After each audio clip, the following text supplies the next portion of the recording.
Today's episode that we're going to be doing is showing you how to set up the perfect home bar for entertaining. A home bar takes a lot more thought and planning than most people would imagine. And so we're going to go step by step through teaching you some of the processes that I go through when I'm setting up a bar and talking about some unique drinks that you can make, but also how to make your bar unique and how to make it look beautiful.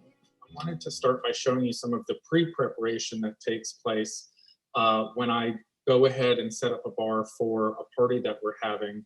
I don't tend to just throw a bar together. I like to plan it out and lay out all of my supplies, my drinks, my beverages, the mixers, the containers that I'm going to put everything into, and sort of lay it out so that I can see it and then start to build the bar from there. So we've got some of our pitchers and water bottles set up here because when I do my bar, I don't like to have a lot of bottles with labels on it. I like to decant everything so that it looks really beautiful. We've got some cake pedestals that gives a little bit of riser and height to some things so that everything is not on one level on your bar. So you're going to create different levels to put different things on. I've got some of our condiments and some spiced nuts, some of our sodas and mixtures, and I'm going to show you how we arrange all of that on the bar. And then over here we have some of our other props that we're going to use. Again, I like to lay out all of my props and be thoughtful about how I'm going to use these pieces. We've got some small things that are going to hold lemons, limes, cocktail onions, olives, and things like that. And I've got some tray type of things that we are actually going to put our alcohol and our sodas in. When I'm making a bar, I like to have everything set and contained within the bar because it keeps the bar looking clean and fresh, and it's easy to clean up around as your guests are pouring drinks and things can get a little bit messy. So this makes it very easy and functional to keep your bar always looking good throughout the night. We usually set our bar up in our butler's pantry here. If you have a space like this, it's a great place to do a bar, especially if you are near a bar sink, which is very helpful to have. If you are setting up a bar just on a table or maybe on a buffet table or a bookcase or something, you can still do the same type of a setup with that as well. But the first thing that I like to start with is getting out my glassware. Because I always like things contained, I have put down a tray that I'm going to keep all of my glassware organized on. And so we're going to pick out a few different styles and shapes of glassware that look interesting. And I like to use versatile glassware that can be used for either wine, soda, or beer. So again, different shapes, different cut glassware.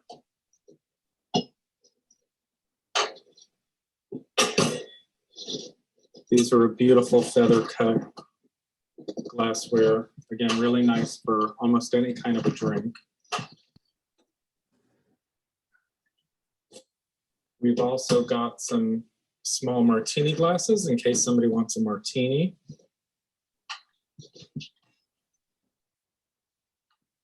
I like to try to use even number of glasses that match in quantity. We're also going to need some champagne flutes if anybody wants some sparkling wine, Prosecco or champagne.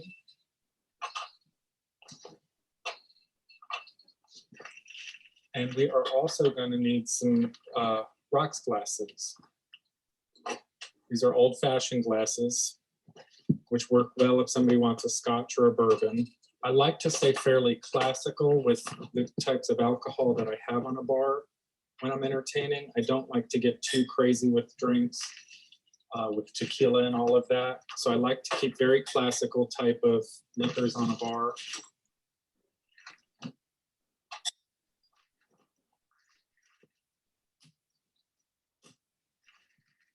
So you'll notice how beautifully the glassware is all lined up in varying heights, keeping the shorter ones towards the front here.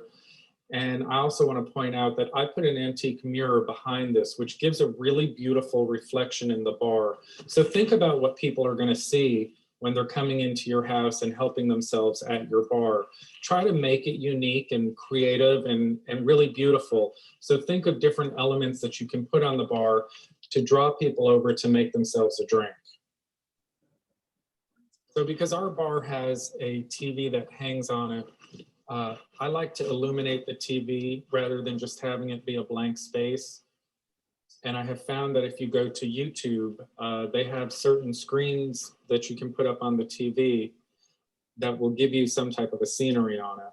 And so because we're in Florida, we're going to put on a beach scene and just make sure that the volume is set to 0. So that's just going to play on rotation. I think it's about a 3-hour rotation that it'll play on. So it just gives a visual interest at the bar if your bar area does have a TV there. The next thing I like to start with is lining up my liquors and my beer and my wine and getting all of that set. And so I have picked out this huge champagne bowl, which is going to get ice in it, and it's going to hold our sparkling wine and our white wine and our sparkling soda in it. Because it's got some height, I want to place it to the back so that I can utilize the front area to put some smaller things. In our big tub, we're going to do our white wine and our iced rosé sparkling wine. And we're also going to set our red wine up in the same area so that your wine is kept all together. A lot of you could be wondering, how do I decide how much wine to buy for a party? There's sort of a rule of thumb in that you generally are going to buy more red wine than you are white wine. And you're probably going to have 2/3 of your crowd are going to be red wine drinkers and only 1/3 is going to be white wine drinkers. And even less is going to be sparkling wine. I always like to offer a sparkling wine or a champagne when we entertain. I think it's a really nice beverage to offer for somebody that a lot of people don't usually find when they go to a house party. And so usually about 15 to 20 minutes before the party starts, I will put the cold wine and champagne in my bucket and just throw a little bit of ice on it.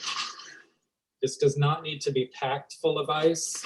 What you don't want is a big bowl of water once it melts. So just a little bit of ice to keep it chilled. It's also going to make the metal of the bowl cold. And you're not going to have to contend with a big bowl of water once it all melts. So in figuring out how many bottles of wine you should purchase, you can figure for about 5 to 6 glasses of wine per bottle. And people are going to drink about 1.5 glasses of wine per hour. So depending on how many hours your party is, you're going to calculate that out. It's better to have some left over that you can use either for another party or drink yourself than to run out. Of course, other people, not everybody's going to drink wine. Other people are going to have mixed drinks and beer. But it's a little bit better to overestimate than to underestimate. I always like to serve a very dry white wine. I do not like sweet white wines. I feel that the sweetness in many of the white wines disrupts the food. So I love to choose a Vouvray or some type of a French white wine that is very dry and very crisp on the palate. I also like to serve a very hearty red wine. So I like wines that have a lot of body, that have a very long finish to them. And usually a blended wine is best to serve because it is more well-rounded than a single blend. You can try out wines and test what your favorite is. Adding the liquor to the bar. Again, I like to keep it contained in some type of a container so that as people use it, they know to put it back and your bar stays nice and clean. I like to keep it spaced out so that you can see the labels of the alcohol that you have. Another really nice thing to do is if you're going to have whiskey or bourbon, decant it. This looks really great and you see a lot less labels on the bar. The alcohol that I like to use on a bar is a vodka, really good quality vodka, gin, a bourbon, a scotch. Rum I could take or leave, but we had some rum, so we'll put some rum on it. Some vermouth, which can be used for making martinis, and also some sweetened roses lime juice. So on our cutting board here, we are going to put the juices for our bar, and I will explain to you how I do that. I do not like labels from juice containers. So I like to decant my juices into beautiful bottles or pitchers, which really just make the bar look nice and elegant. Again, very clean. You don't have a lot of visual display. So the labels that you're really able to see are from the wines and the liquors. And the three types of juices that I like to put on a bar is orange juice, pineapple juice, and cranberry juice. It's important to note that when you're buying juice for your bar, make sure you're buying 100% juice in the bottle. Most juices like cranberry juice or pineapple juice will come with a very low percentage of juice. So it's mostly sugar and other things added to it. You don't want to add a lot of that sweetness into your drinks. You can offer a little side of simple syrup if somebody needs a little bit more sweetness to their drink. And the other drink that I love to serve at a party, because it's not very difficult to make, and I think a lot of people appreciate it, but you don't see a lot of people doing it, is a homemade Bloody Mary. I like to make my own Bloody Mary mix, and we're actually going to share the recipe, my personal recipe, with you. And another juice that I love to add to the bar is just Palm's pomegranate juice. A lot of people don't think to use this in their cocktails, but a few drops of this in a glass of champagne is really wonderful. So garnishes are also very important for your bar. Lemons, limes, lemon and lime zest. Pomegranate seeds makes a really beautiful addition to your bar. And of course, your other garnish is also very important. We've got olives that are stuffed with blue cheese. It's very important when you put olives on a bar that you do not get olives that are packed in oil. You want to buy olives that are packed in water. You do not want to add that oil to your cocktail when it's made. We have cocktail onions, and we also have some celery stalks for our Bloody Mary mix. The one thing that I rarely ever use on a bar is maraschino cherries. I don't think anybody ever uses them. They always get wasted, so I never buy them. And of course, if you're making a martini, you're going to need a pick to put your olive or your onion in. So we have these beautiful glass picks that we have our guests use. You can use toothpicks, you can use frilly toothpicks, you can get bamboo ones that are tied into knots. These make the perfect little pick for a martini. Don't forget to add in your sodas. So obviously Coke and Diet Coke are up on a bar, Sprite. Something that a lot of people don't ever put on a bar anymore is ginger ale. I always like to add it because some people may want to do a little bit of ginger ale in their bourbon or scotch. You've got tonic water on a bar, always some club soda on a bar, and we've got some ginger beer. I like to have ginger beer on the bar because we do have bourbon, and some people may like to make a Moscow Mule for a cocktail. Another thing to note, when I do my bar, I don't like big bottles of soda on it. I don't like the way that looks, so I prefer to use sodas in cans. It also helps when you're cleaning up from a party that the cans can actually be crushed and put into the recycle bin versus having thousands of bottles around the house. A bowl of ice is always important on the bar, of course. And I usually like to keep this in the sink because the bowl of ice really becomes the messy part on a bar. It gets wet around it, people drop the ice. So if you do have a sink nearby, consider keeping your bowl of ice right in the sink so that if it does get messy, it's going in the sink, it's easy to clean up, and it can easily be refilled. And if you do need to use the sink, it's very easy just to lift the bowl out and place it somewhere else, use the sink and replace it. And lastly, for your bar, don't forget about your utensils. You've got to have a shot glass, have a couple of wine openers. I like these Captain's knives. They both can open up beer bottles and they can open up wine bottles. They're very discreet. They're very clean looking. I think a lot of people get confused when they have to use those rabbit ears and everything else. So keep these. They can just tuck away in a nice little glass container. You always want to have some cocktail napkins on hand. And the one thing that I think a lot of people forget on a bar is some bar cloths. Things always happen at a bar, and you need something at the ready in order to grab if somebody spills something or makes a mess on the counter. So I always like to leave these tucked towards the back of the bar, behind the sink, or somewhere a little bit more discreet. So it's not out in the open, but it is right there if somebody does need one. And last but not least, have a cocktail shaker. If you're gonna serve martinis, you've got to have a good shaker for them to be made in. So the other thing I like to add to a bar are some homemade spiced nuts. These are cumin spiced cashews. I make them homemade, and I'm going to be supplying you guys with the recipe for those. They're a wonderful addition to a bar. A little bit of saltiness and sweet with a little bit of spice from the cumin and some cayenne pepper. But I love to put nuts, or you could even use breadsticks, or even a bowl of potato chips at a bar. Just gives your guests a little bit of a nosh while they're making a drink, contemplating what they would like to have.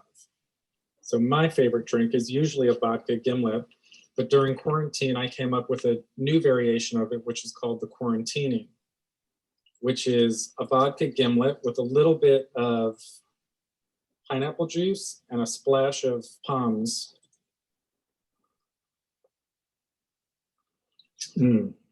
That is delicious. So when you're entertaining, as I said, the first thing your guests are welcome to is the bar. And if you have the ability to do it, try to make the first drink for your guest for them. Show them where the bar is, offer to make them a drink.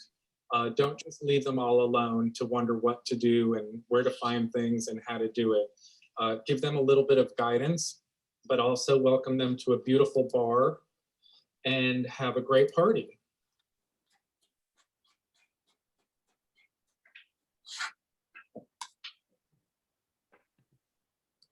Okay. There she is. Hi, everybody. Thank you for joining us today. Our guest today is Rainey Rokahr from Trouvaille Home in Winston-Salem.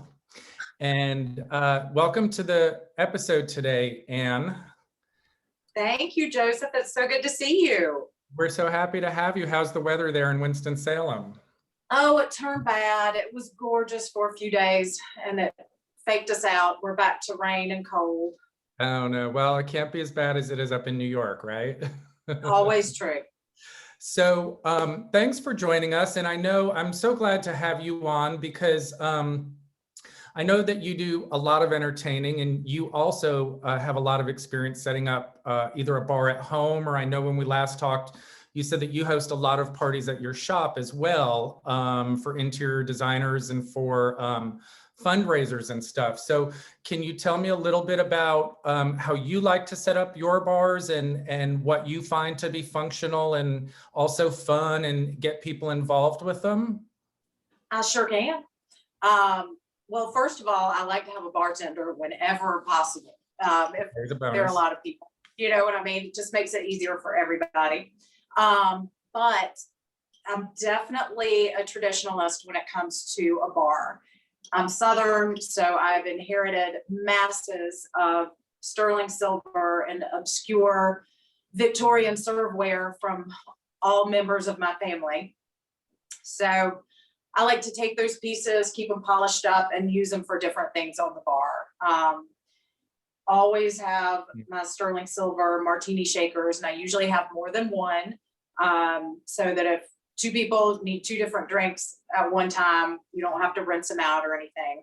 Mm-hmm. If I'm hosting more than, say, 20 people, I always do a punch.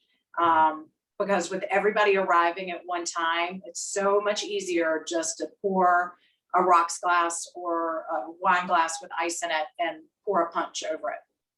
And people tend to love it too. So they can start off with a cocktail and then they can move into wine. I will say, I think your friends might be a little more genteel than mine because I always plan on at least 2 bottles of wine per person for every party. Oh, well, yeah. Sometimes we get there. Okay. So, especially these days. And like you, I like to put things in vessels on the bar. I even like, a lot of people like to make homemade bitters and things, little additions for drinks. And I even put those in like old cut crystal and sterling cosmetic jars. And it just adds to the ambiance. Yeah. I think there's a picture right now. This is a bar that I designed for in a historic home. And I took antique mirror tiles and I had them cut that size, 6 by 6. And you can see, instead of doing rosettes at the corners, I actually put little bees, bumblebees, there. And we have a crystal ice bucket.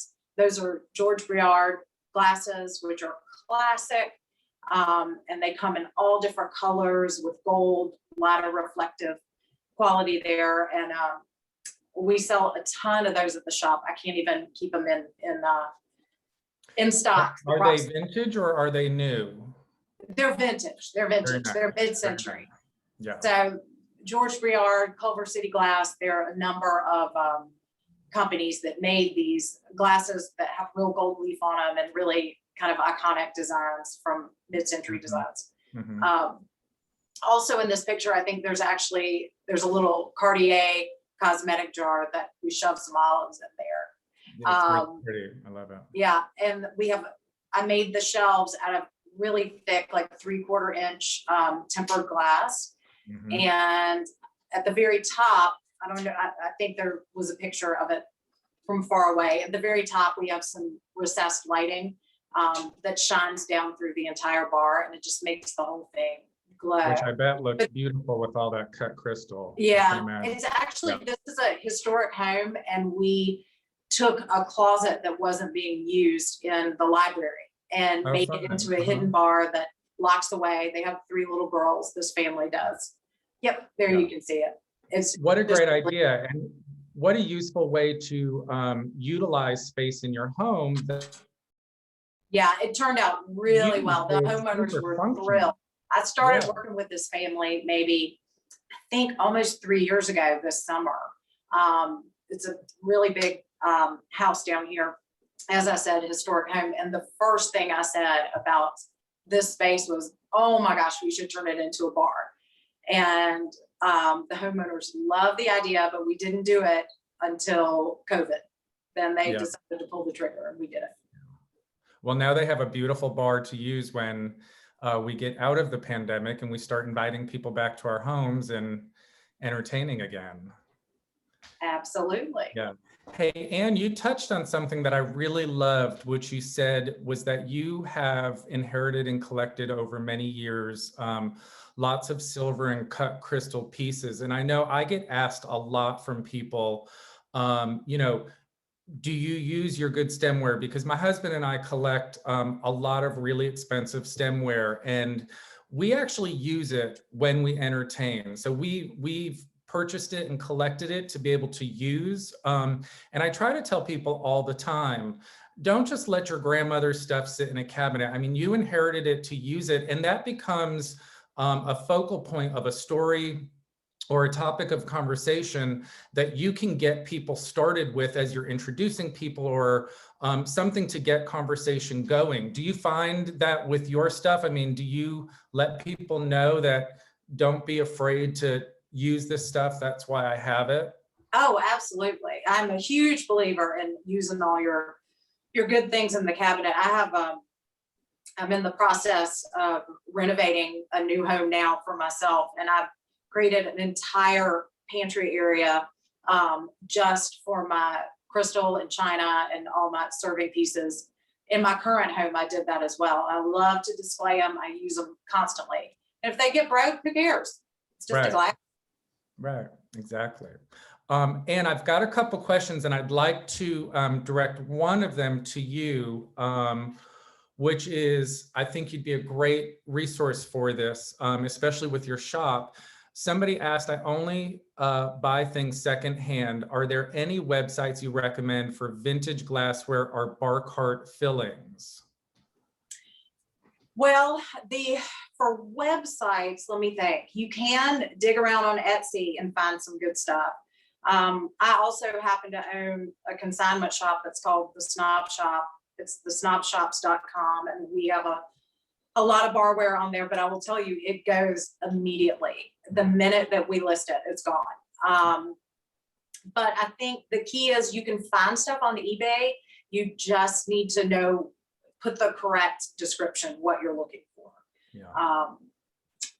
But those would be my go-tos. Probably, but I like to poke around and hunt and actually go to secondhand shops and find this stuff. I do too, and I'm actually, not embarrassed to say it, but I'm a big Goodwill person. So I'm very specific in what I'm looking for at Goodwill, but I do go to Goodwill specifically for really good dishware and glassware for entertaining with. And I don't buy just anything. I mean, if I think it's something significant or beautiful etched or cut crystal, I always pick it up for entertaining because it looks beautiful. It doesn't cost a lot of money. And if it does get broken, it's really no skin off of your shoulders, But I think I'm a very much secondhand person. So I also love flea markets and antique shows too, the big outdoor ones. Do you guys have any of those in your area? Like I know there's Round Top in Texas and there's up in Massachusetts. Do you guys have any up there? We do. We have a big one in the spring. It's in Hillsville, Virginia, which is a couple of hours from us. But honestly, in this part of the country, it's mostly primitive American antiques. Mm-hmm. I mean, you will find some continental things and mid-century stuff once in a while, but that's not really what the collectors collect around here. It's mostly Eastern Seaboard, handmade furniture that's you can trace back to the craftsperson.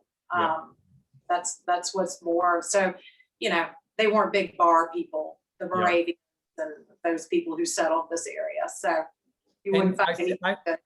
I see that you have a bar cart there. Can you tell me what you have on it? I'd love to know some of the elements that you've got on there. Okay. I do have some more of the George Breard glasses that you can see, the highball glasses over here, and the larger glasses here. Put a martini glass out because one of the things I'm such a stickler about is wine glasses and martini glasses need to be extremely thin. Mm-hmm. There's nothing worse than a big old thick catering style wine glass with a big stem, So I think that's important. I also have, if I have wine out on a bar cart, then I use a wine holder so it doesn't sweat on top of the bar cart, like you were saying, keeping everything contained. Yeah. The same with the martini shakers. I have some of my sterling here. This is a great one. This is a olive spoon, and it's also a pick at the end. And I'm going to beg to differ with you on the olives because I always have traditional olives so that I can make dirty martinis because the water olives don't make a good dirty martini. Yeah, I would agree with that too. Yep. This is a funny little bar thing, a mid-century one that I found that's like a pusher. So you can stab, like if you're making Bloody Marys, you can stab your okra or your pickles or whatever, and then knock it off in the glass. Yeah. And if I have an ice bucket, I use, it's not for ice. It's actually an asparagus server, but I just love that it has the talons, the bird talons on it. So I use that. If I have cut up citrus or anything, I'll use this is a tomato server, and I'll use that. then I think down at the bottom, I don't know if you can see it, a punch bowl just makes such a fantastic presentation. Looks like it's silver. So easy to use, you know. Is it a silver punch bowl? Of course. Yeah, of course. I love them. Yes. And then the cart itself, if you, a lot of people have to do a bar cart, you're in an apartment or a smaller space, whatever. It is so important to buy a quality bar cart so that you actually can roll it and move it and it doesn't shake and make a lot of noise and knock things over. Exactly. So, yeah, that would, this is one of my little cosmetic jars that you can use for flavorings, which is nice. I love that. And then of course, your silver bowls for your nuts and whatnot. And are any of these elements that you're showing things that people could find in your shop, or is this your personal collection? Some of it's my personal collection. The glasses are available in the shop. The martini shakers are in the shop. Yeah, the punch bowl is in the shop. Everything, pretty much, except these little things are mine. Okay. Is there a website that they could look at? Absolutely not. No. Call or follow us on Instagram. Okay. All right. So what would be the best way if somebody wanted to see what you did have for barware? They can always instant message us on either Facebook or Instagram and we'll get back to them. It's Trouvaille Home. Okay. So that's how you can find us. And we'll post some things. Okay. So basically following on social media and private messaging you. Absolutely. Yeah, we have clients all over the world, actually. So yeah, I love that you have those mid-century glassware. So I might be calling you about those. Okay. All right, another question for you. I know how I feel about this, and I think I'm gonna venture to guess how you're gonna answer this. Is plastic okay to use on a bar? Well, no, it's not. We know that.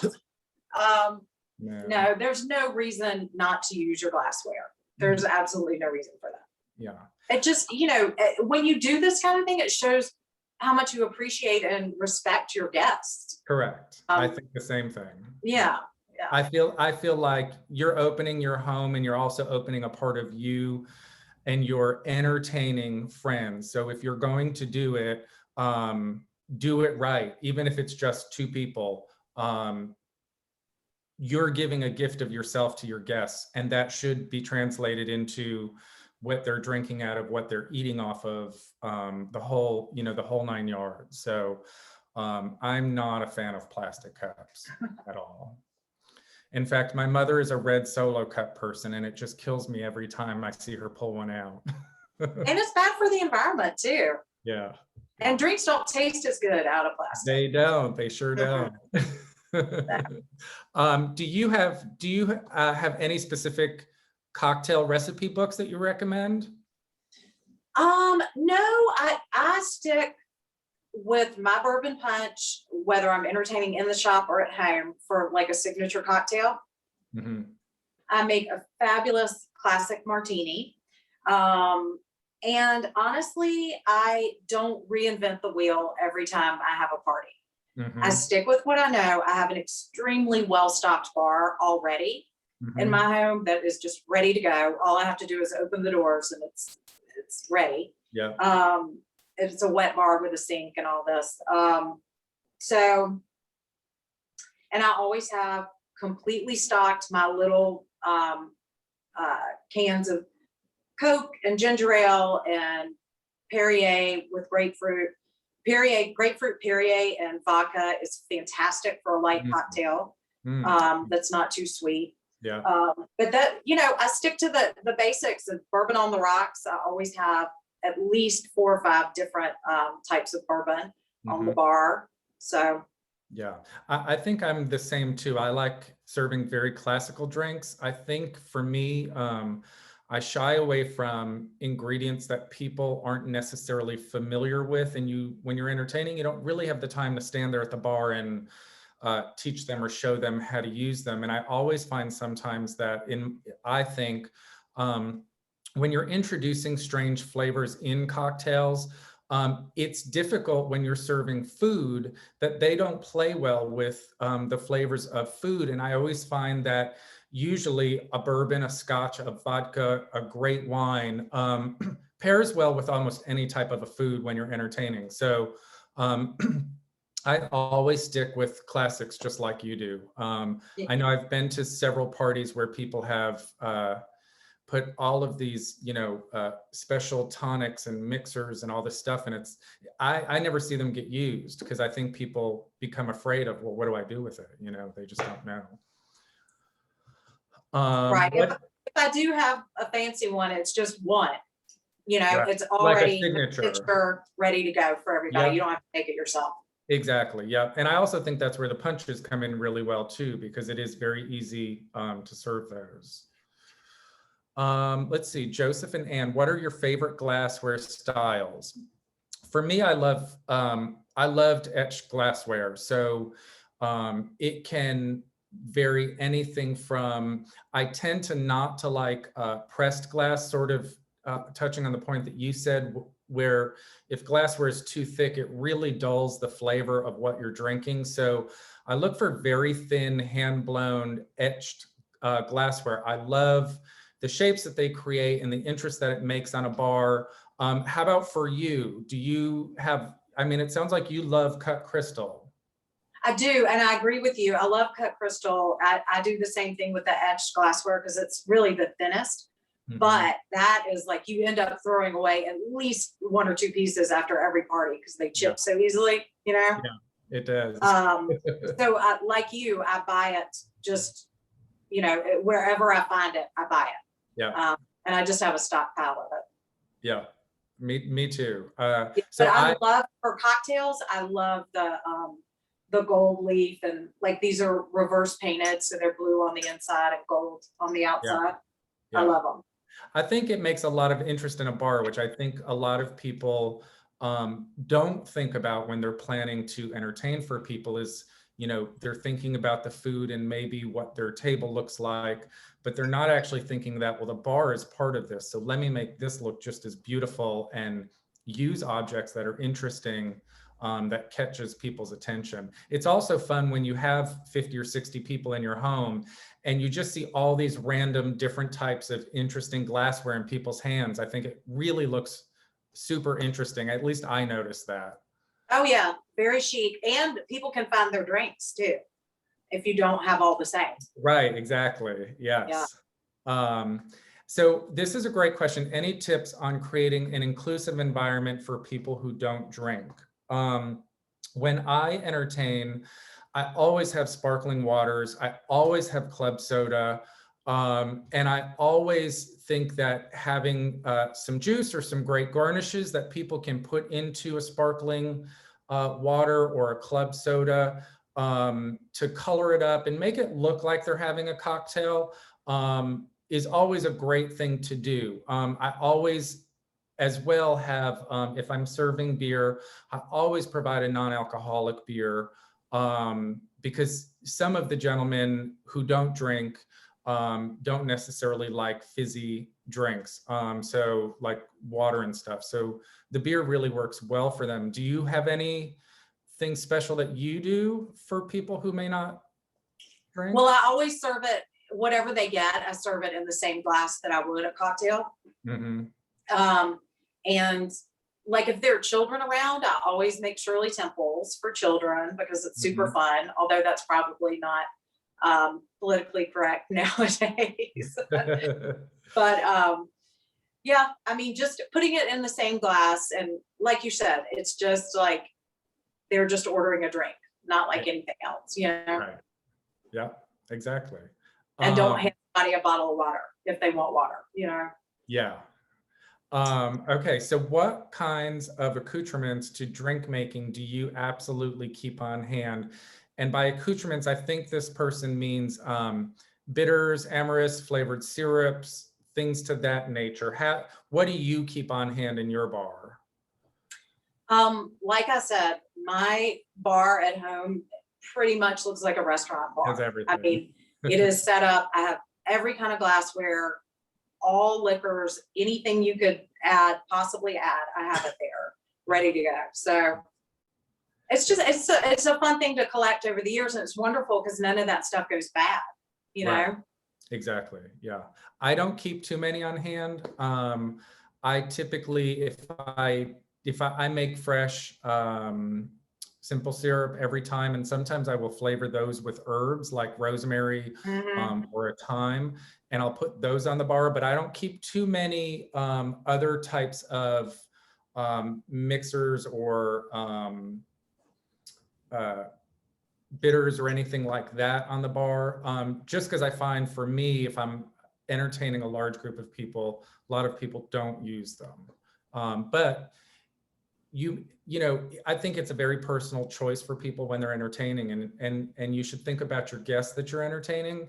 And if you think you know somebody that might be a bartender or that might know how to make unique cocktails, get the ingredients and let them have fun at your party, let them play. They can also help make drinks for people, which also stimulates conversation and gets people meeting people and gets the party going. So I think it's a very personal choice. Yeah. I mean, I always have lemons and limes, of course. Right. And if it's spring or summer, I'll grab, you know, mint from the garden and just have that in a vase on the bar, things like that. But pretty simple. But you know what you have to try? You were knocking on maraschino cherries. Have you ever tried amarena cherries? They're Italian. I love, cherries. I love them. Yes. Those I love to have on the bar. They make the best old fashions. Yeah. I love them. I actually bake with them, so they're they are one of my favorite cherries. Yeah, so good, so good. Yeah. All right, and then we have, let's see. Do you have any tips on how to best create a new or special cocktail, like best flavor types to add together, or sweet or savory or sour and sweet? So for me, I've created a homemade Bloody Mary mix. I always provide that when I entertain. I'm not a Bloody Mary drinker. My husband is, but I think I've never liked Bloody Marys because every time I tasted it, it tastes like a can to me. So I've created a fresh homemade Bloody Mary mix. So now I can somewhat stand them. But usually if I'm creating something new, like for me, I always think peach is a wonderful flavor. If I'm creating a drink, adding some fresh ground pureed peach to it, always, or raspberry, always makes a really beautiful color and a really interesting flavor drink. And I tend to actually, if I'm making signature cocktails, a lot of times I will mix a Prosecco or champagne with vodka. And that has a really great flavor as well. Do you do anything special? I know that you've spoken about your bourbon punch, and I think we're going to be providing a recipe for the participants today for that, right? Yes, yes. I can't wait to see it. It's delicious. I usually don't mess around with experimenting with bourbon drinks. I stick with tequila or vodka if I'm gonna, like you said, add a fruit flavor or anything like that. I tend to not get too fancy. Just because if you have fresh ingredients, you don't need to. I do love basil in drinks a lot. That basil is great with bourbon. It's excellent. Fresh basil, if you just muddle it a little bit, even without sugar or anything else, just a little lemon and basil, that's fantastic. But otherwise I would stick to vodka for experimenting, because the flavor kind of goes away and it lets the flavors you're adding take over. Yeah, I agree with that. And so when you entertain, I'm sure you probably, like me, have entertained everywhere from 2 people to 200 people. Do you set up bars differently depending upon how many guests you're having, and where you might put a bar? Do you typically do the same thing every time? In my shop, we do the same thing every time because it works. And usually in the shop, we're planning for around 200 people, give or take. So we do a large bar covered in a white tablecloth. We set it up kind of in the same place because we figured out, we experimented in the beginning, but we figured out the flow. And that's super important with bars. You want to make sure wherever it is, people don't have to stop and create a backlog of guests behind them. Mm-hmm. So you need to get them into your space, across the space, and to the bar.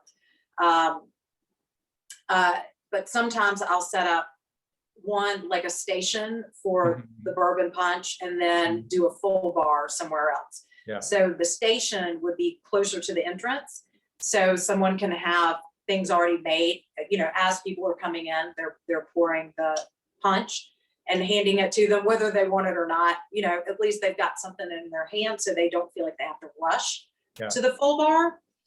That works wonderfully when you're entertaining, like a big fundraiser or a formal evening, that kind of thing.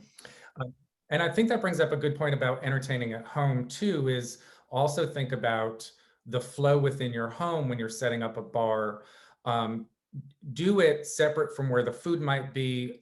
Think about how people enter your home, where they gravitate to get a drink. I think that's the most important thing for people when they're first coming in to your home, is put a drink in their hand. That really sets people in a comfortable mood.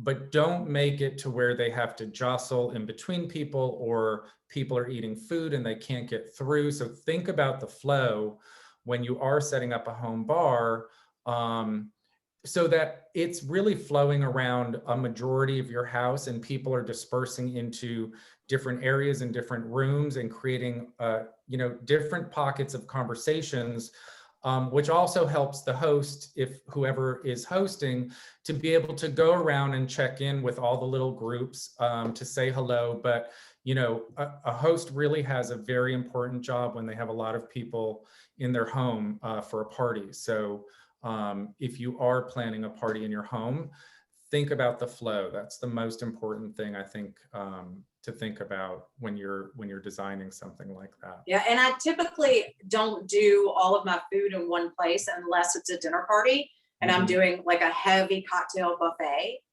But if I'm just doing cheese, nuts, olives, maybe a few special things sprinkled in, I definitely put it all over the house or all over the shop, so that people they're not all congregating around one place and filling up at the trough. It's much better. Exactly. So Anne, I want to close with this picture that's on the screen, because this is an absolutely beautiful dining room that I assume that you designed. Can you tell me about it? Because it looks like it would be an amazing dinner party to attend. It's actually that. The table is, it's hard for me to see from here, but the table is set with a lot of my antique and vintage family china. I think there's actually a close-up picture of the table setting. But I love to do, when I'm doing a dinner party, I like to do either one low arrangement in the middle. Yeah, there's a up close. Or I do these individual bouquets of flowers around the table, because they're low and it's intimate and special. And sometimes I'll even send them home with my guests. But I love to mix my china, for sure. The more sparkle, the better. Yeah. This table is actually a faux shagreen table, gray, and then it has a brass band around it. So the table itself is very dull, and then it really lets everything pop on top. And I think more so than a wood table. Yes. Yeah, and I found these candles that you can see there. They're actually, the color is fluorescent, and they are fabulous. I love them. They look fun. Yeah, I love them. Yeah, they're super fun. I found them in one shop in California, and I cannot find them anywhere else. Huh. Well, yeah. I will start poking online for you and help you out with that. Please do. I think I looked everywhere. Well, Anne, I want to thank you for joining us, everybody. It was great to have you all here. Please check out Anne on Instagram at Trouvaille. Is it Trouvaille Home? Trouvaille, like Versailles. Okay. And you can also, if there's any questions that I didn't get to, or you have any future questions, you can also direct message me on Instagram at Home with Joseph. And as with each time we do these, I'm posting them on YouTube. If you've missed any part of it or want to share the video, YouTube is At Home with Joseph, and also they'll be on Aspire Design and Home website with the Q&A portion attached to it. And Anne has graciously given her recipe for her bourbon punch, which I can't wait to try. And you're going to be getting a couple of my recipes for a bar. So thank you for joining us. We are looking forward to a post-COVID summer and fall where we can open up our homes and set up a fantastic bar and start hosting our friends over again. Thanks for coming, Anne. Thank you.